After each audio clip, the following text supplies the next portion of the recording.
Hello बच्चों, स्वागत है आपका मेरे चैनल पर। हम पढ़ रहे हैं fundamental of radiology and imaging, जिसमें हम पढ़ रहे हैं basic radiation physics.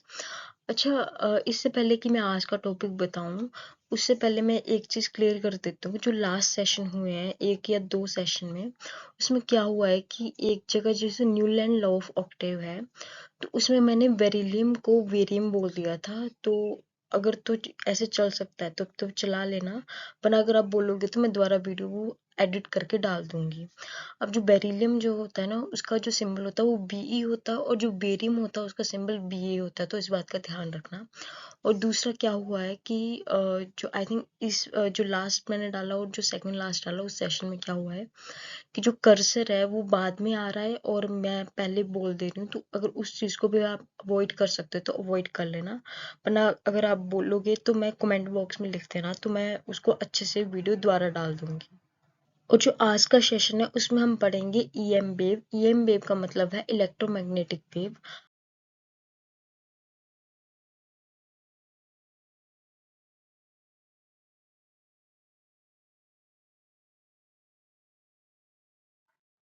EM waves. EM waves पर first postulated by James Clerk Maxwell. सबसे पहले ये किसने दी थी EM waves? James Clerk Maxwell ने। और इसको कंफर्म किसने किया था? हेनरिच हर्ट्ज ने। अब जो इलेक्ट्रोमैग्नेटिक वेव्स होती हैं वो क्रिएटेड होती हैं as a result of vibration between electric and magnetic field. अब जो इलेक्ट्रिक और मैग्नेटिक फील्ड में जब वाइब्रेशन होंगी तो उस वजह से कौन प्रोड्यूस होंगी? हमारी ईएम वेव्स। अब जो इलेक्ट्रोमैग्नेटिक रेडिएशन होते हैं वो कंपोज्ड होती हैं इलेक्ट्रोमैग्नेटिक वेव से। जो ईएम वेव रेडिएशन होती हैं वो ईएम वेव से कंपोज्ड होती हैं, जो कि प्रोड्यूस होती हैं जब हम इलेक्ट्रिक फील्ड को कांटेक्ट में लाते हैं मैग्नेटिक फील्ड के। और हम ये भी बोल सकते हैं कि जो ईएम वेव्स हैं वो कंपोजिशन होती है ऑसिलेटिंग इलेक्ट्रिक और मैग्नेटिक फील्ड का। जब मतलब मान लो जैसे इलेक्ट्रिक और मैग्नेटिक फील्ड के कुछ पार्टिकल होंगे, जब वो ऑसिलेट होंगे अपनी पोजीशन से, तब वहाँ पे ईएम वेव्स प्रोड्यूस हो जाएंगी। अब जो ईएम वेव्स हैं वो सोल्यूशन होता है मैक्सवेल की थ्योरी का। और इतना याद रखना कि जो ईएम वेव्स हैं वो तभी प्रोड्यूस होंगी जब इलेक्ट्रो डायनामिक्स होगा, जब जो इलेक्ट्रॉन है वो एक एक्सेलरेटेड वेलोसिटी से मूव कर रहा होगा, वो रुका हुआ नहीं होगा, वो चल रहा होगा, और साथ में उसकी जो वेलोसिटी है वो भी कांस्टेंट नहीं होगी। अब जो मैक्सवेल की जो थ्योरी है वो इलेक्ट्रोमैग्नेटिज्म के लिए क्या कहती है? इन 1864 मैक्सवेल ने क्या डिस्कवर किया कि जो इलेक्ट्रिक और जो मैग्नेटिक फील्ड है वो ट्रैवल करती है किसी स्पेस में, उसी स्पीड पर ट्रैवल करेगी इलेक्ट्रिक और मैग्नेटिक फील्ड जिस स्पीड पर जो लाइट है वो ट्रैवल कर रही होगी। अब जो इलेक्ट्रोमैग्नेटिक थ्योरी है वो क्या कहती है? उसमें क्या स्टेट किया जा रहा है कि जो लाइट है वो प्रोपेगेटिंग वेव है इलेक्ट्रिक और मैग्नेटिक फील्ड की। और ये भी कहता है कि जो इलेक्ट्रिक और मैग्नेटिक फील्ड है वो ईएम वेव में वो इंटरेक्शन करते हुए चलेंगे, तभी जो है जो ईएम वेव्स हैं वो प्रोड्यूस होंगी। अब वो उसकी डायरेक्शन को भी बताता, तो क्या बताता उसकी डायरेक्शन के बारे में कि जो ईएम वेव्स हैं जिस उसमें इलेक्ट्रिक और मैग्नेटिक फील्ड है वो एक दूसरे के परपेंडिकुलर होंगे। और जो मैक्सवेल ने ये भी कंक्लूड किया कि जो वेव है वो स्पीड ऑफ लाइट पर ट्रैवल करेगी, मतलब जो वेव जो ट्रैवल करेगी वो लाइट की ही स्पीड पे ट्रैवल करेगी।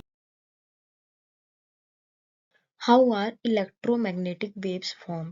इलेक्ट्रोमैग्नेटिक वेव्स कैसे बनती हैं? हमने पिछली स्लाइड में भी यही देखा कि जो इलेक्ट्रोमैग्नेटिक वेव्स हैं वो इलेक्ट्रिक फील्ड और मैग्नेटिक फील्ड की बनी होती हैं। अब हम एक बार इलेक्ट्रिक फील्ड को देख लेते हैं। तो इलेक्ट्रिक फील्ड में क्या होता है कि जो इलेक्ट्रिक फील्ड जो प्रोड्यूस होती है वो प्रोड्यूस होती है बाय द चार्ज पार्टिकल। अब ये जो इलेक्ट्रिक फील्ड है वो फोर्स लगाएगी दूसरे किसी चार्ज पार्टिकल पर, और जो पॉजिटिव चार्ज पार्टिकल होता है वो एक्सलेट करता है in the direction of the field, और जो नेगेटिव चार्ज होता है वो एक्सलेट करेगा opposite to the direction of the field. और जो इसी वजह से जो ये जो लाइन प्रोड्यूस करे, जो इलेक्ट्रिक फील्ड लाइन जो प्रोड्यूस होती हैं वो मतलब कि जो नेगेटिव चार्ज होता है उसके टुवर्ड्स होंगी, और जो पॉजिटिव चार्ज होगा उसके अवे होंगी इलेक्ट्रिक फील्ड लाइन। अब और जो जैसे ये देखो एक सिस्टम ऑफ पार्टिकल है जिसमें नेगेटिव नेगेटिव दिया गया है, जिसमें हम बोल सकते हैं कि हम इसमें हमने लाइक चार्जेस दिए गए हैं। तो मतलब जो लाइक चार्जेस हैं वो एक दूसरे को रिपेल करते हैं, तो उनकी जो फील्ड कैसे बनेगी, देखो जो नेगेटिव चार्ज है उसकी टुवर्ड्स तो बनेगी, पर एक दूसरे से वो ये जो सिस्टम है वो एक दूसरे से दूर भाग रहा है, तो इस तरह से ये एक दूसरे को रिपेल कर रहा है। और उसी तरह से जैसे ये देखो जी, ये लाइक चार्जेस है, मतलब इसमें एक पॉजिटिव है और एक नेगेटिव है। तो जो पॉजिटिव चार्ज से जो इलेक्ट्रिक फील्ड लाइंस है वो निकलेंगी और वो जाएंगी नेगेटिव चार्ज की तरफ। अब जो ईएम वेव्स का जो दूसरा कंपोनेंट है वो है मैग्नेटिक फील्ड, जो कि प्रोड्यूस होता है bye a moving charge particle. जब कोई चार्ज पार्टिकल मूव कर रहा होगा, मतलब वो इसमें करंट जब फ्लो कर रहा होगा, तब मैग्नेटिक फील्ड प्रोड्यूस होगी। और जब ये मैग्नेटिक फील्ड प्रोड्यूस करेगा, तब वहां पे जो फोर्स भी निकलेगी, और जो फोर्स जो एक्सर्ट करेगी वो दूसरे किसी और मूविंग चार्ज पार्टिकल पर एक्सर्ट होगी।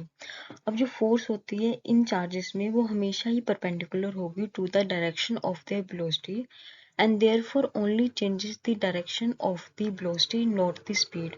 अगर जैसे मान लो कि जो फोर्स की जो डायरेक्शन है वो परपेंडिकुलर होगी वेलोसिटी से, इस वजह से जो उसकी जो डायरेक्शन है वेलोसिटी की वही चेंज होगी, ना कि स्पीड, तो इस वजह से एक्सीलरेशन तो वहां पे प्रोड्यूस होगा है। अब ये देखो, ये दिया गया है अर्थ का मैग्नेटिक पोल। अब यहाँ पे देखो हमने एक मैग्नेटिक जो पोल है, डाइपोल है, वो रखा है, और ये नॉर्थ पार्ट है, ये साउथ पार्ट है। तो इतना याद रखना कि जो मैग्नेटिक फील्ड लाइन है वो नॉर्थ टू साउथ जाएंगी। अब ये जो बी इमेज है उसमें क्या देख रहे हैं हम, जैसे ये देखो कि यहाँ पे जो करंट की डायरेक्शन है वो एरो से यहाँ पे ऐसे शो की गई है। और जब हम इसको, एक राइट हैंड रूल होता है, जब हम मुट्ठी बंद करते हैं, तो जो मुट्ठी का जो अंगूठा है, अंगूठा हम खुला ही रखेंगे, जो अंगूठा है वो हमें करंट को डायरेक्शन शो करेगा, और जो कर्ल जो फिंगर होंगी वो हमें बताएंगी किसकी डायरेक्शन, वो हमें बताएंगी मैग्नेटिक फील्ड की डायरेक्शन। और इसी तरह से जो ये जो सी जो दिया गया, यहाँ पे सी लिखा नहीं है, पर ये जो सी इमेज है उसमें भी इसी तरह से बताया गया है कि जो अंगूठा हमें करंट की डायरेक्शन को शो कर रहा है, और जो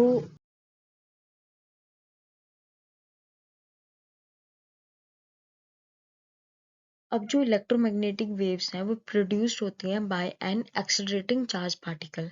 जब जो चार्ज पार्टिकल है वो एक्सेलरेट कर रहा होगा तभी ईएम वेव्स प्रोड्यूस होंगी।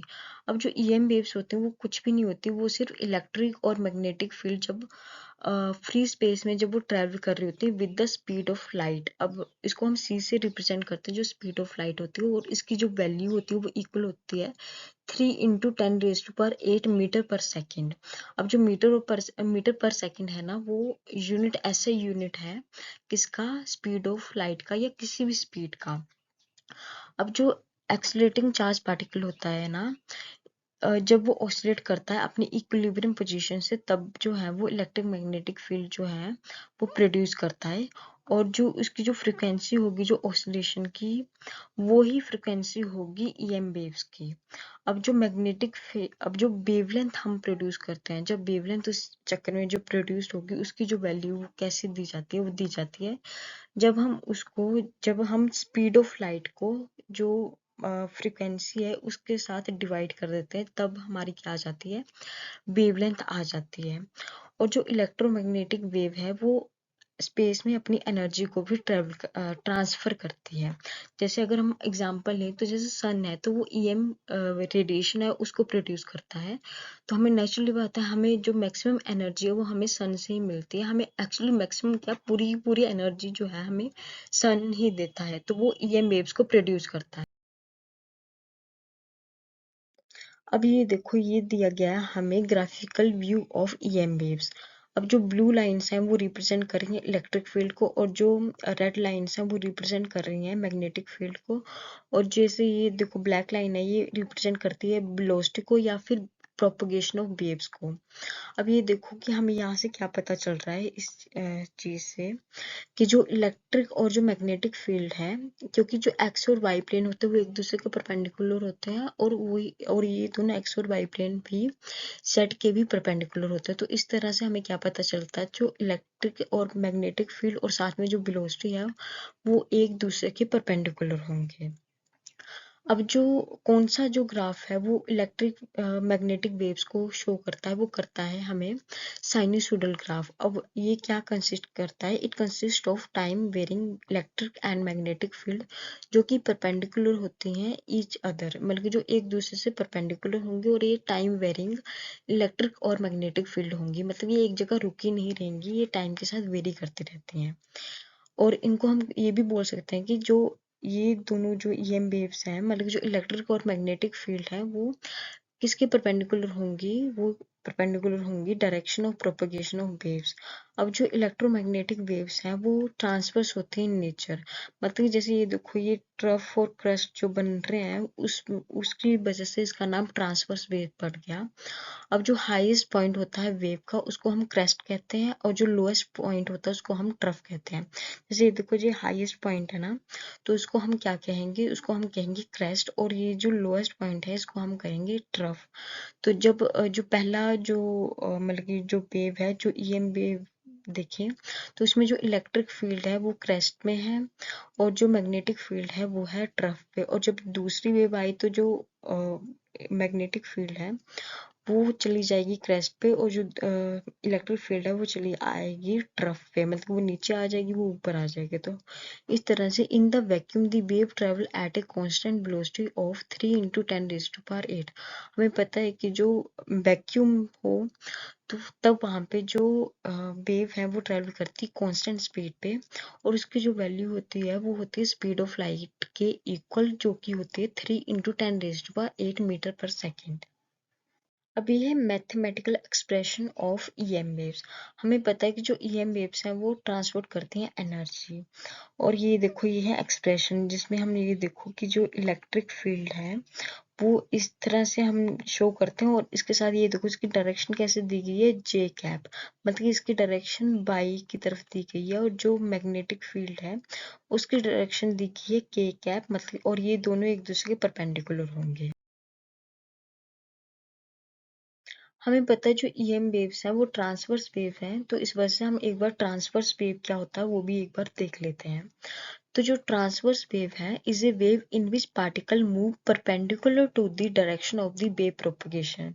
जैसे हमने ईएम वेव्स में भी देखा, जो इलेक्ट्रिक और जो मैग्नेटिक फील्ड है वो परपेंडिकुलर होती है to the direction of the wave propagation. तो उसी तरह से जो ट्रांसवर्स वेव, हम उस वेव को कहेंगे यहाँ पे कि जो पार्टिकल जो मूव कर रहे हैं वो परपेंडिकुलर कर रहे हैं to the direction of wave propagation, की जिस साइड को वेव प्रोपगेट कर रही है उससे परपेंडिकुलर जो उसके पार्टिकल है वो मूव करेंगे।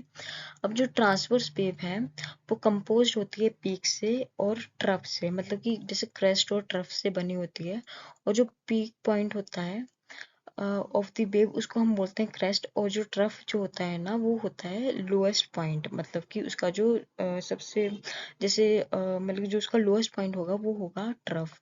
अब ये जो फॉलोइंग टर्मिनोलॉजीज हैं वो हमें क्या बताते हैं कि जो एम्पलीट्यूड है वो मैक्सिमम डिस्प्लेसमेंट है किसी भी पार्टिकल का फ्रॉम इट्स इक्विलिब्रियम पोजीशन, कि जो जैसे मान लो कि यहाँ पे वो जीरो होगा, उसके बाद जो वो एक तरह से जो मैक्सिमम डिस्प्लेसमेंट वो शो करेगा, उस वहां से जो जीरो से लेके जो मैक्सिमम डिस्प्लेसमेंट होगी उसको हम ए से रिप्रेजेंट करते हैं।